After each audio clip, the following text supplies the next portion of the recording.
प्रणाम गुरु जी। प्रणाम। बोलो। गुरु जी, मेरा एक प्रश्न है। बोलो, क्या प्रश्न है?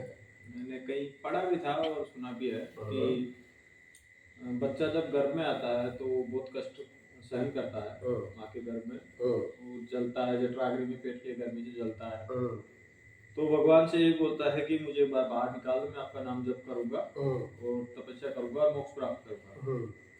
फिर आने के बाद वही पैसा, परिवार पालना, पैसा कमाना, गाड़ी खरीदना, ये तेरा, ये पड़ोसी, ऐसा वैसा, ये सब करता है।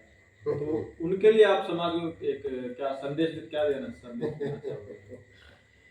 तुम्हारा मूल लक्ष्य क्या है इंसान का? तुम्हारा सवाल ये है कि माँ के गर्भ के अंदर एक शिशु रह के भगवान से प्रार्थना करता कि हे प्रभु, मुझे उद्धार करो, मुझे आपके नाम से जप तप करना है, यही ना?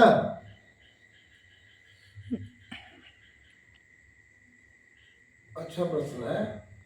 इसका उत्तर, माँ के गर्भ में एक शिशु पल रहा है, भगवान से कह रहा है कि हे भगवान, मुझे बाहर निकालो, मैं आपका नाम जप तप करूंगा। भगवान ने हाँ बोला है? बच्चे ने बोला, तुमने सुना? भगवान ने हाँ बोला, सुना है क्या? नहीं। तो उस छोटे शिशु बच्चे को भगवान क्या बोलेंगे? बेटा, तू जप तप करेगा, तू पहले बाहर तो जा। बाहर आके गुरु और वो कर्म के हिसाब से, बेटा तू पहले जन्म लेकर बाहर आ दुनिया में, 4 साल तक तुम्हारे लिए माफ है, और 11 साल तक कोई भी चीज करोगे तो भी माफ है। तो तुमने कहा कि मैं प्रभु में बाहर आ जाऊंगा तो आपका नाम जप करूंगा, लेकिन जब बाहर आ जाएगा तो तुमको जैसे का तैसा हो रहा है। और कुछ संत साधु गुरु निकलते हैं, तो जो कुछ निकलते और ज्यादा ये खराब निकलते हैं, तो भगवान ने तो कहा, भगवान से कहा था कि मैं बाहर जाऊंगा तो जप करूंगा। अभी जप क्या करेगा? अब वो कोई 5 चीजों में फिर मोह में आ गया, काम क्रोध मद लोभ मोह। इस 5 इंद्र को जगा नहीं पाया, क्योंकि जगाने में उसने कर्म नहीं किया। तब विधाता ना कह, विधाता की भगवान की कहना ये है, परमात्मा की कहना ये है, बेटा तो बाहर आने के बाद तेरा फिर वो पूर्व जन्म का, 7 जन्मों का, जन्म जन्मों का कर्म तेरा हिसाब होके तुझे छोड़ा गया है, उसी कर्म के हिसाब से तू भोग करेगा। बच्चा बोल देगा कि एक छोटा सा माँ के गर्भ में बच्चा बोल रहा है भगवान से, मैं मुझे बाहर निकाल दो जल्दी।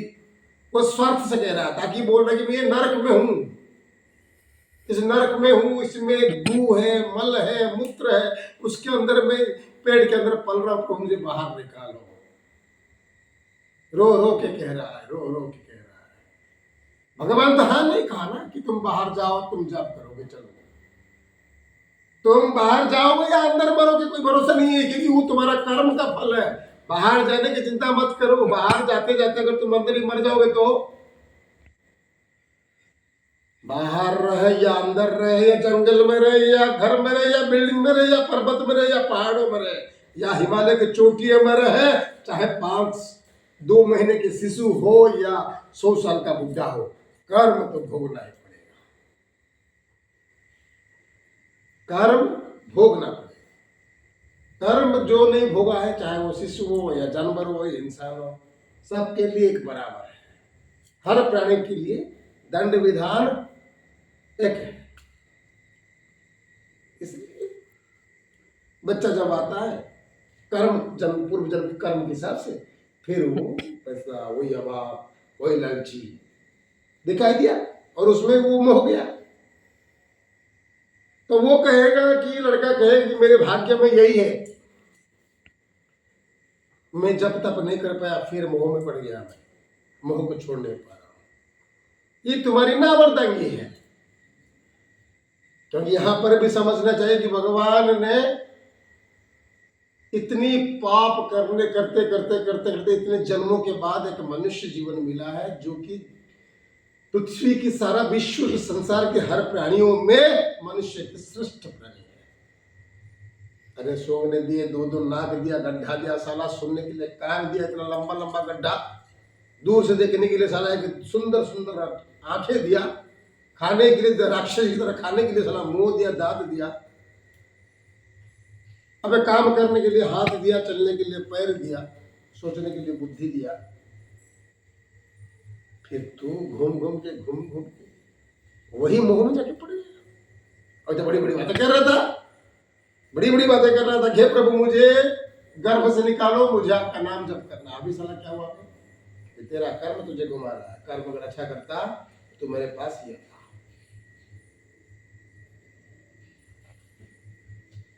और तू पास ही आता। अगर नहीं आना चाहता तो तू आ सकता है, अगर तू तेरे इंद्रियों को जगा सकता है,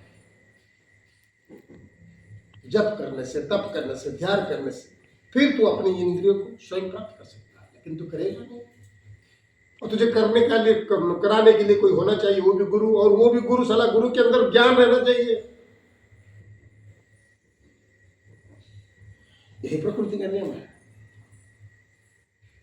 और जब तक करने से कर्म शीघ्र नष्ट होते हैं ना मुझे। जप तप करने से जो बुरे कर्म हैं वो जल्दी नष्ट हो जाते हैं बाहर निकल के। जप तप करने से बुरे कर्म नष्ट होते हैं, लेकिन बुरे कर्म नष्ट करने के लिए, खुशी के लिए माता दुर्गा सप्तशती किताब में शाप विमोचन मंत्र बताया गया है, जिसको पढ़ने से तुम्हारे पूर्व जन्म की शाप ताप कट सकता है। और उससे जल्दी कट सकता है पूर्व जन्म का पाप सब। लेकिन हरे कृष्ण हरे राम से जल्दी पाप नहीं कटने वाला है, क्योंकि नारायण तो नारायण है। तुम बेटा कितना भी रटो, विधान तो विधान है, वरना सारे मानव जातियों के लिए अन्याय हो जाएगा। तुम्हारा जो नाम ये है अगले जन्म में काम आएगा, फिर वो जन्म का काम इस जन्म में आएगा। इसलिए इस जन्म से अच्छा करके जाने के लिए तो कह रहा हूं मैं। सुनते नहीं है लोग, इसलिए कहते हैं बेटा जन्म मिला है, इस जन्म में तो अच्छा कर। क्यों कहते हैं? इस जन्म में तू कुछ अच्छा कर्म कर। इसका मतलब ये कि इस जन्म में अच्छा कर्म करने से ही अगले जन्म में तुम्हें फल मिलेगा। रे मूर्ख, क्योंकि तेरी कर्म के हिसाब ऊपर यमराज धर्मराज करने वाले हैं। वो तो है विधि पे विधान है, उनको सौंप दिया गया है। हर चीज का ड्यूटी है। हर देवता का ऑफिसर है, यमराज एक ऑफिसर है, वो जस्टिस है, वो जज है, सुप्रीम जज है। वो जो फैसला ठीक उसको दिया गया है। चाहे गलत करे या गलत फैसला करे या अच्छा फैसला करे, उसका डिपार्टमेंट उसका यमराज का। लेकिन यमराज को क्या दिया गया है? उसको पद दिया गया धर्मराज। तो जो धर्म ही तो करेगा ना, धर्म थोड़ी करेगा। तो जितना पाप किया है तेरा ऐसा वो होगा। यही होता है और क्या। और जय गुरुदेव।